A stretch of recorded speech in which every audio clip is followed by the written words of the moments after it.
The text message from my sister lit up my phone screen like a bomb waiting to detonate. OMG, I totally crashed Mum and Dad's car. But don't worry, I'm fine. Just a few scratches. On me and the BMW LOL. My name is Ainsley, and I'm the responsible daughter. The one who bought that BMW 6 months ago because our parents' old Honda was embarrassing them at church. The one who's been paying their mortgage since Dad's business went under. The one who skipped her own dreams of grad school to support everyone else's. Did you see Paisley's text? Mum's call came exactly 3 minutes later. You'll help take care of this, right, sweetie? You know your sister's still recovering from her spa weekend. I gripped my phone tighter, stomach churning. What exactly happened? Oh, she was just a little distracted. These things happen. But the car... Well, it doesn't look good. Your father's beside himself. Of course he was. Just last week at my birthday dinner, Dad had proudly announced how I was such a blessing for handling all the bills. Meanwhile, they'd gifted Paisley a designer handbag to match the one they'd bought her last month. I'm at work, Mom. I'll call you later. I hung up before she could protest. My best friend Naomi's head popped over our shared cubicle wall. Everything okay? You look like you're about to throw that phone through a window. Paisley crashed the car I bought them. I showed her the growing stream of family chat messages. Paisley sending crying emojis. Mom asking when I could look at repair quotes. Dad's stern, we need to discuss this as a family. Girl, no. Naomi shook her head. Tell them to use their insurance. They let it lapse last month. Guess who they asked to renew it? And did you? I pulled up my banking app, scrolling through recent transactions. It's scheduled for next week. I was waiting for my bonus. Ainsley. Naomi's voice dropped to a whisper. You can't keep doing this. You're not their ATM. I know. But did I? Last Christmas, I'd drained my savings to cover Paisley's credit card debt. In March, it was new appliances for Mom and Dad. Every month brought a fresh emergency, a new crisis only I could solve. My phone buzzed again. A photo from Paisley. The BMW's crumpled front end, followed by a string of sobbing emojis. Need you, sis. Don't know what I'd do without you. I stared at the screen, remembering last week's birthday dinner. I'd arrived late after a client meeting, still in my work clothes. Mum had barely looked up from fawning over Paisley's new highlights. Sorry we didn't get you anything, sweetie, she'd said, passing me a slice of store-bought cake. But you understand, right? Paisley needed that bag for her Instagram. I'd nodded, swallowed my pride along with the dry cake, just like I always did. Earth to Ainsley, Naomi snapped her fingers. Your sister's calling. I declined the call. Opened my bottom drawer instead, pulling out a worn leather notebook. What's that? Something I started 6 months ago. I flipped it open, revealing neat columns of dates and dollar amounts. Every loan, every gift, every guilt trip. I've been keeping track. Naomi's eyes widened. That's a lot of money. Yeah. I added today's date, drew a thick line underneath. And I think I'm done. My phone lit up again, a group text from Mum. Family meeting tonight. Ainsley, we need to discuss your sister's future. She's very fragile right now. Naomi read over my shoulder. Please tell me you're not going. I thought about my notebook, about the promotion I'd turned down because it would mean less time for family obligations. About Barrett, the guy I'd been dating until Paisley's latest crisis demanded all my attention. Oh, I'm going. I tucked the notebook into my bag. But this time, I'm bringing receipts. What are you planning? I smiled, feeling something shift inside me, like a door finally closing or maybe opening. Let's just say I'm done being the family ATM. They want a meeting? Fine, but they're not going to like what I have to say. My phone buzzed one last time. Paisley again. Found the perfect replacement car. Can't wait to show you tonight. You're the best sister ever. I turned my phone face down, opened my laptop and started typing. If they wanted to talk numbers, I had 28 years' worth ready to go. Naomi watched me with growing concern. You okay?" "No," I admitted, "but I will be." I knew something was wrong the moment I walked into my parents' house. The living room lights were dimmed and everyone was already seated. Mom, Dad, and Paisley arranged in a perfect semicircle like a firing squad. "Honey, sit down." Mom patted the empty armchair facing them. "We've been waiting." I remained standing. "I have an early meeting tomorrow. Can we make this quick? This is important, Ainsley." Dad's voice carried that familiar stern tone, the one that used to make me snap to attention. "Your sister needs you." Paisley sniffled right on cue, dabbing at her eyes with a monogrammed handkerchief I'm pretty sure I'd paid for. "I just feel so awful about everything. Show her, Jack," Mom urged. Dad pulled out a thick manila envelope. "These are the repair estimates for the BMW, nearly 30,000 in damage." He spread the papers across the coffee table. "And that's not counting Paisley's medical bills." "Medical bills?" I looked at my sister, who hadn't shown a single scratch at dinner 2 nights ago. "Whiplash," she whispered dramatically. "The doctor says I need extensive therapy and maybe a massage chair for home treatment." "We've been looking at options," Mum jumped in, producing a glossy car brochure. "Since the BMW is probably totaled and Paisley needs something safe and reliable." I picked up the brochure. A brand new Mercedes gleamed on the cover. "You can't be serious." "Now, Ainsley," Dad's voice hardened. "Family takes care of family. You've always understood that." "Have I?" I pulled out my phone, opened my banking app. "Let's talk about family then. Should we start with the mortgage payments or Paisley's 3 maxed out credit cards?" "That's different," Paisley shot up. "You're just jealous because what?" I cut her off. "Because I work 60 hours a week while you post Instagram stories. Because I haven't taken a vacation in 3 years, but you needed first-class tickets to Cabo." "Don't speak to your sister that way," Mom snapped. "She's been through a trauma. A trauma she caused by texting while driving, in a car I bought, that she wasn't insured to drive." Dad stood up, towering over me. "We raised you better than this selfishness." "Did you?" I pulled out my notebook. "Let's review exactly how you raised us." "Put that away." Mom's voice shook. "This isn't about the past. Actually, it is." I flipped through pages of transactions. "Every guilt trip, every manipulation, every time you chose her over me, it's all here." Paisley lunged for the notebook. I stepped back, watching her stumble. "Careful of your whiplash," I said dryly. "You're horrible." She burst into tears. "Mom, Dad, make her help me." "Of course we will, sweetie." Mom rushed to comfort her. "Ainsley's just tired from work. She'll come around." "No." The word felt strange in my mouth, foreign but freeing. "I won't." "What did you say?" Dad's face reddened. "I said no. No to the car. No to the medical bills. No to all of it." "You can't do this to me," Paisley shrieked. "I already told everyone about the Mercedes." "Of course you did." I headed for the door. But that's not my problem anymore." "If you walk out that door," Dad called after me, "don't bother coming back." I turned, met his gaze. "Is that supposed to be a threat? You've been taking from me for years. What exactly would I be losing?" "Your family!" Mom cried. "We're your family." "No." I clutched my notebook tighter. "You're my burden, and I'm done carrying it." Paisley's voice followed me down the hallway. "You'll regret this. You're nothing without us." I stepped outside, inhaled deeply. My phone buzzed. Naomi checking in. "How'd it go?" They showed their true colours. I started my car, watched the porch light flicker behind me. "You free for coffee? I could use a friend right now." "Already at our spot. Got your favourite waiting." I pulled away from the curb, ignoring the growing stream of texts lighting up my phone. Mum's guilt trips, Dad's threats, Paisley's accusations. For the first time in years, none of it touched me. Another text came through, this one from Layla, Paisley's best friend. "Just heard what happened. For what it's worth, P's been bragging about test driving luxury cars all week.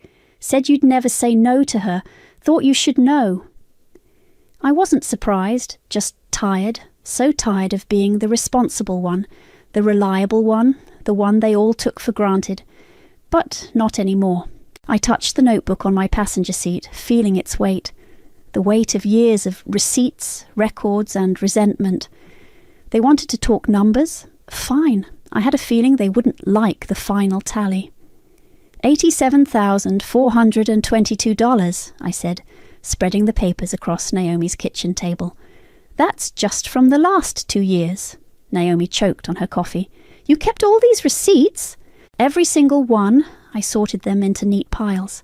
Credit card payments, car loans, mortgage assistance, emergency shopping trips. Emergency shopping trips. Paisley's definition of emergency is very broad. I held up a receipt. Like this one, $3,000 at Nordstrom because she had nothing to wear to a brunch. My phone buzzed for the 100th time. Mum again. Your sister's crying herself sick. How can you be so cruel? Turn it off, Naomi suggested. But another call came through. A number I hadn't seen in months. Barrett? My hand shook slightly as I answered. Hey, Ains? His voice was warm, familiar. Heard through the grapevine you finally stood up to them. News travels fast. Small town, he paused. Remember that conversation we had? About the MBA program in Boston? I did. It was the night before I cancelled my application, right after Paisley's first credit card crisis. Barrett had begged me not to give up my dreams. I'd promised him it was just temporary. That was 18 months ago. He'd moved on shortly after, tired of competing with my family's constant emergencies. The application deadline for next spring is coming up, he said quietly. Barrett, just think about it. You're free now, right? Before I could answer, my phone beeped with another call. I have to go. It's my lawyer. Your lawyer?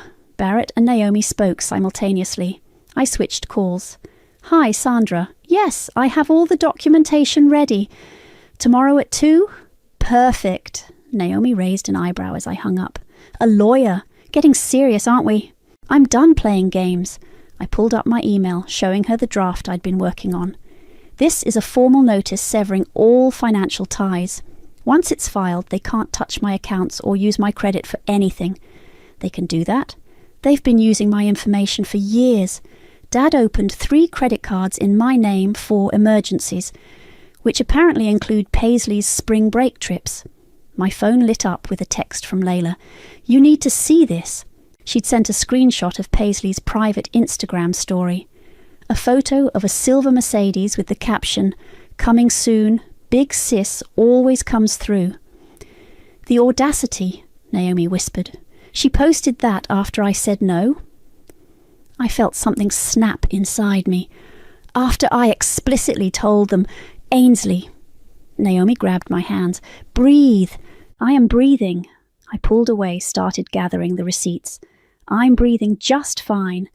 And I'm going to make sure everyone knows exactly what kind of people they are. What are you planning? The truth. I opened my laptop. Every receipt, every manipulation, every lie, all of it. They'll hate you for this.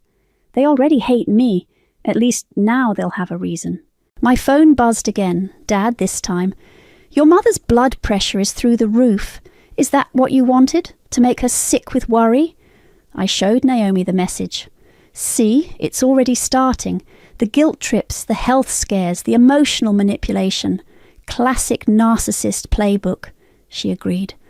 I started typing, my fingers flying over the keyboard. Every transaction, every broken promise, every time they'd chosen Paisley over me. The words poured out like poison from a wound. Barrett texted again. Whatever you're planning, I'm in your corner. Always was. Something warm flickered in my chest. Hope, maybe. Or possibility. I hadn't felt either in so long. You know what the worst part is? I looked up at Naomi. I actually believed them. Every time they said, just this once, or we'll pay you back, or family helps family.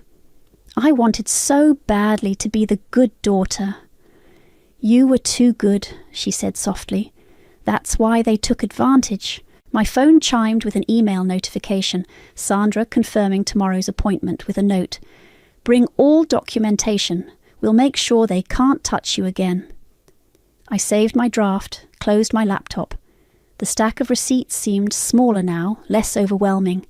Just paper after all, just numbers that had once felt like chains. What about the MBA program? Naomi asked carefully. I thought about Barrett's call, about all the dreams I'd put on hold, about the life I could have had, might still have. One thing at a time, I said, but I pulled up the application website anyway. Just to look, just to remember what it felt like to want something for myself. My phone lit up one last time. Paisley had tagged me in a post about toxic family members and jealous sisters. I smiled, screenshot it, and added it to my evidence folder. Let her dig her own grave. I had receipts for the shovel. These records are meticulous, Sandra said, flipping through my notebook. Most clients don't come this prepared.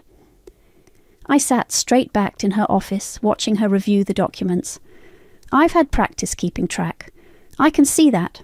She held up a bank statement. And you say they opened these credit cards without your permission. Dad said it was for emergencies. I didn't realise what that meant until the bills started coming.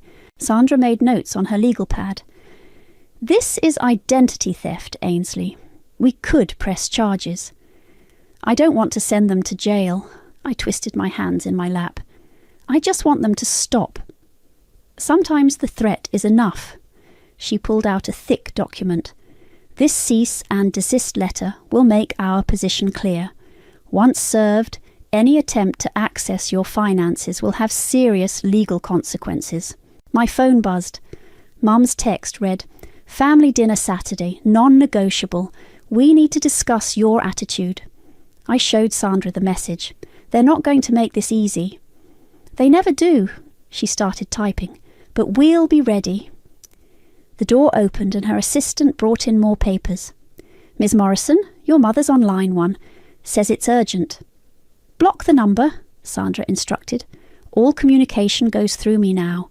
I left the office an hour later with a folder full of legal documents and a strange lightness in my chest. On the street, a familiar voice called out, Ainsley, wait up!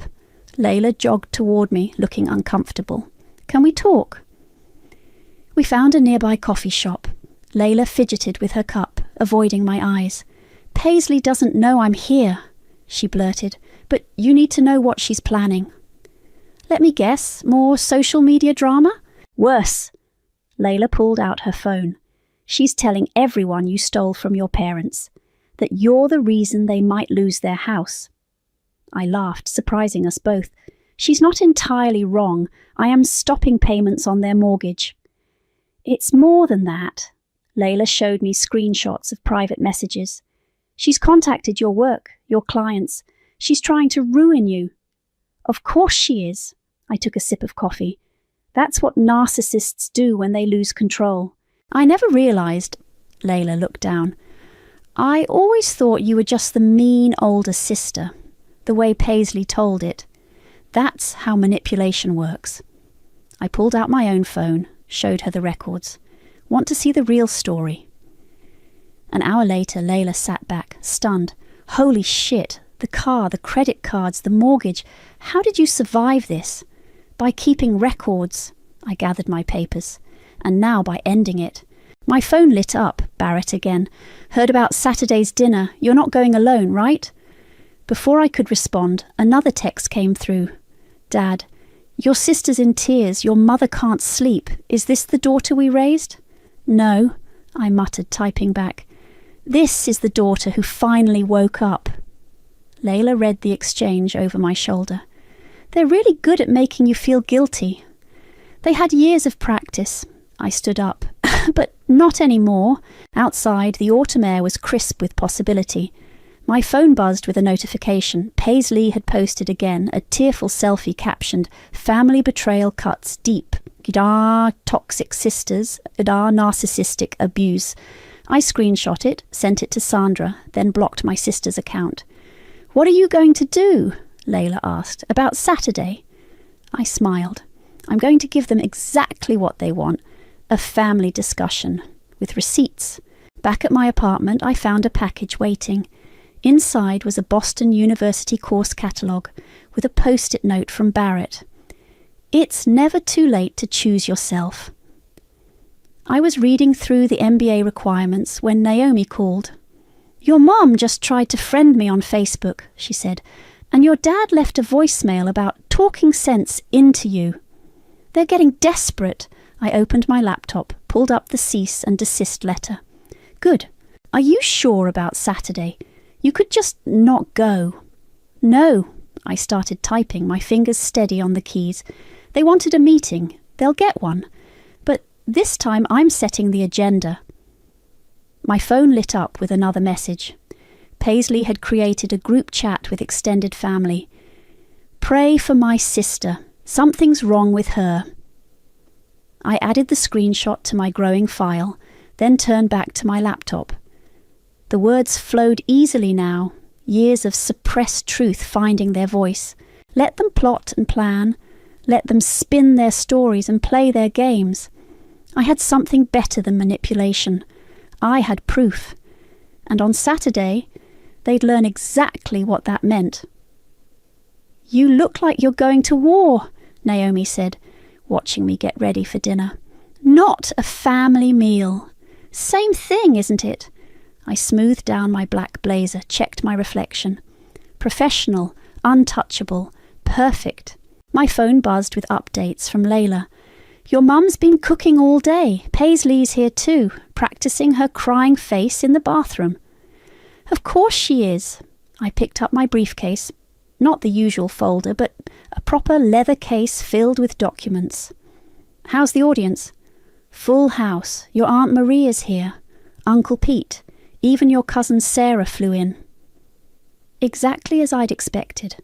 They'd gathered reinforcements, prepared their stage, set their trap.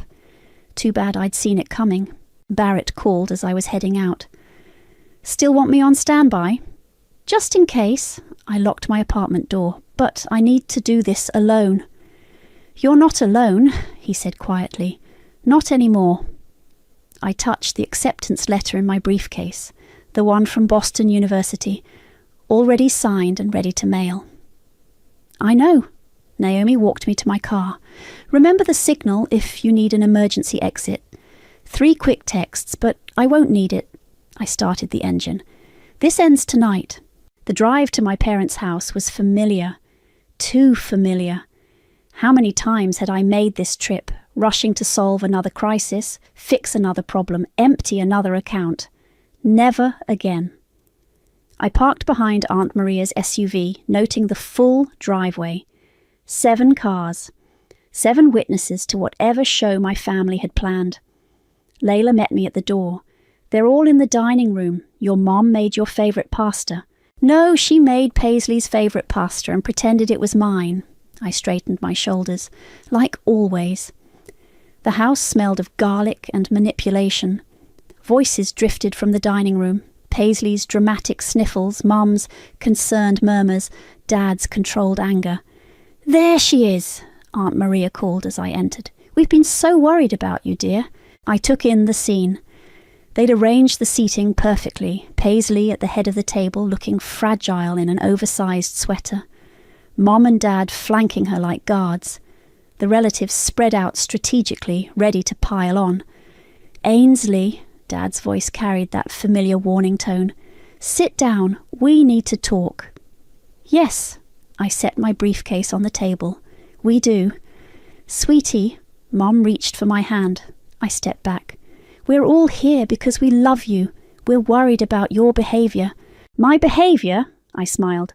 Let's talk about behaviour. Don't start, Paisley whimpered. I can't take any more of your cruelty.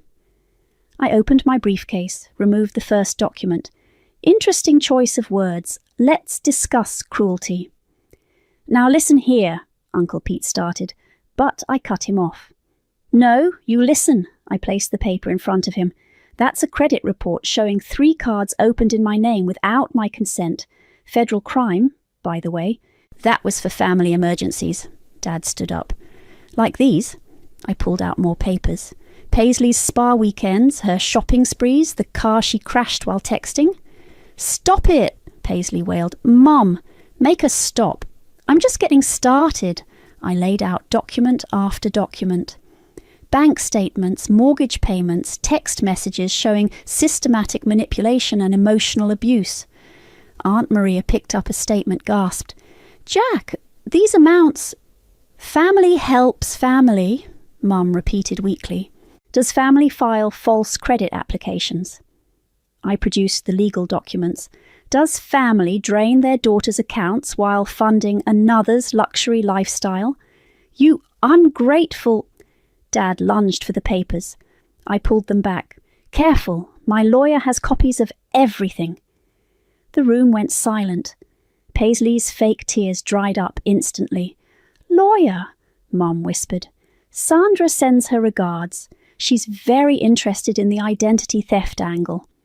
"You wouldn't," Paisley hissed. "We're family." "No." I placed the cease and desist letter in the centre of the table. "We're done." "Ainsley," Uncle Pete looked pale, "surely we can discuss this.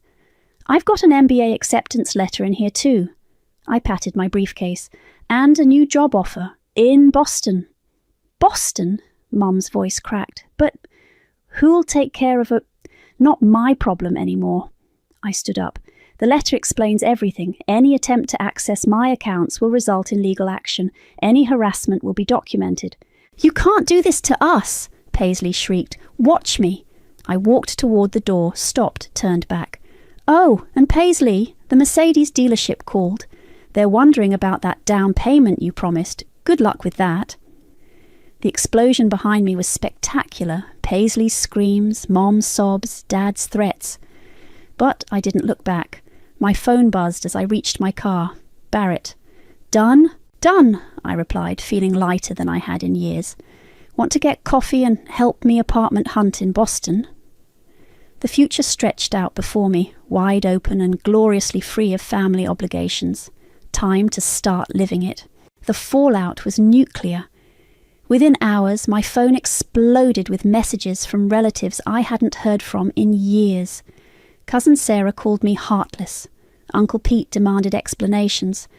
Aunt Maria switched sides hourly, torn between shock at my parents' actions and horror at my betrayal.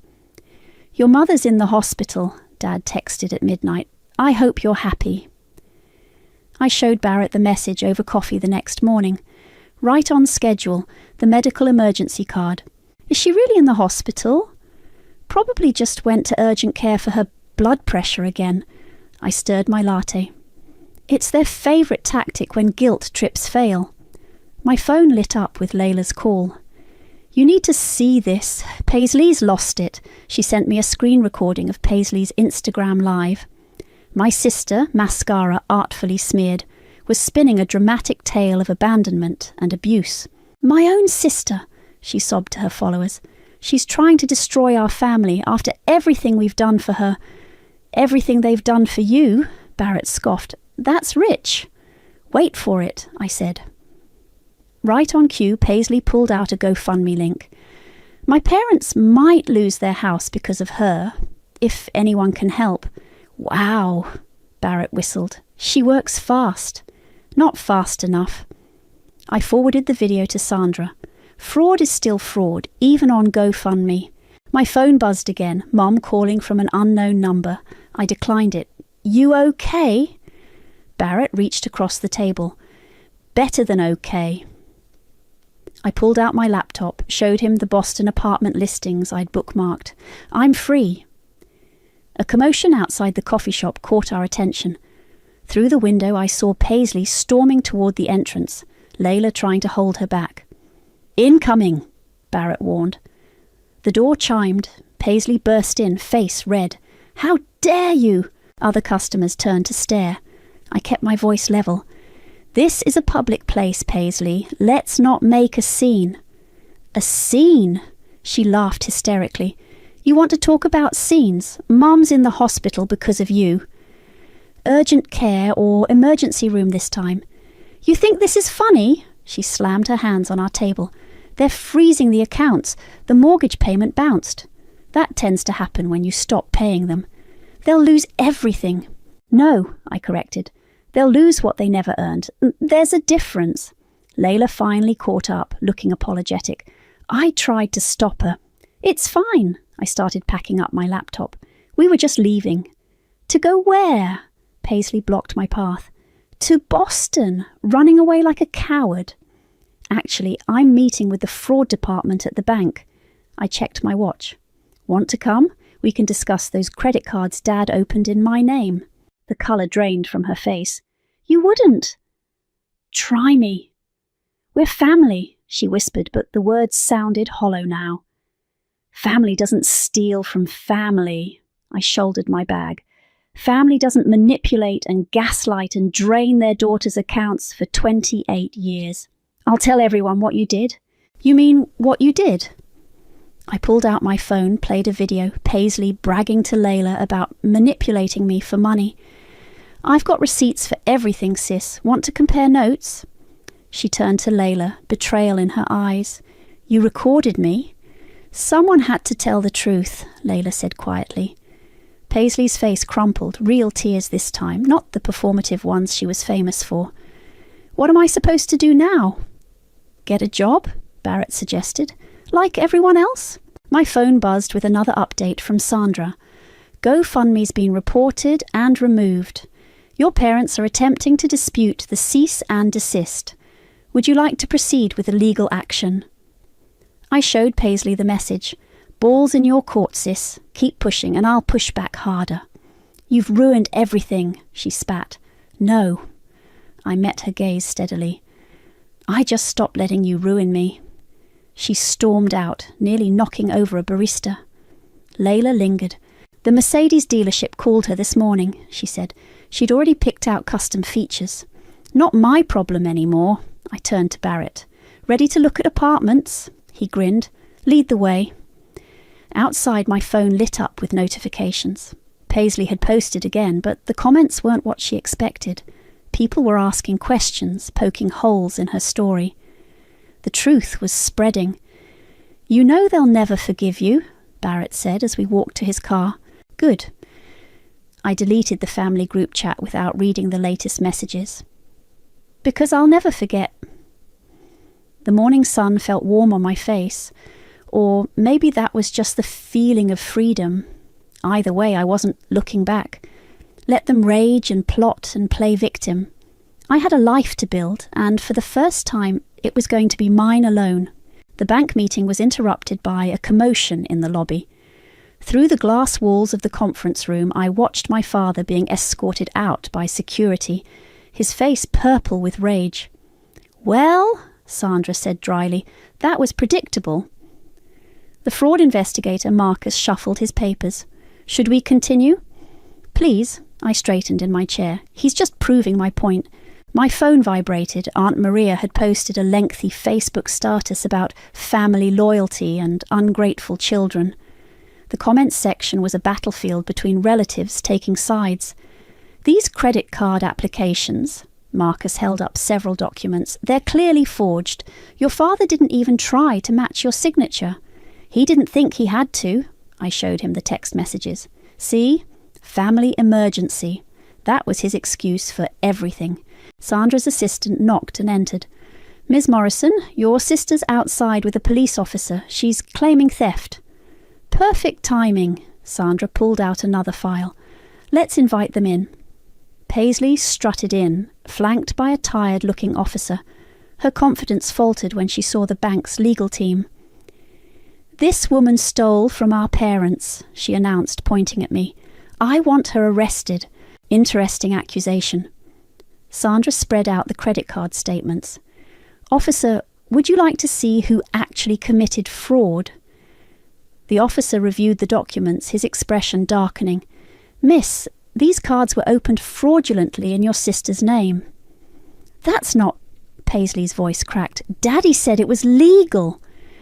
Your father lied. Marcus pushed forward more papers. We have evidence of systematic financial abuse spanning years. Paisley's phone buzzed. She checked it, went pale. The Mercedes dealership is threatening to sue. Not my problem. I gathered my documents. Neither are Mom's hospital bills. She's really sick this time, Paisley insisted. The stress of getting caught, Sandra interjected. Let's be accurate. The officer cleared his throat. Mum, do you want to press charges? I looked at Paisley, really looked at her.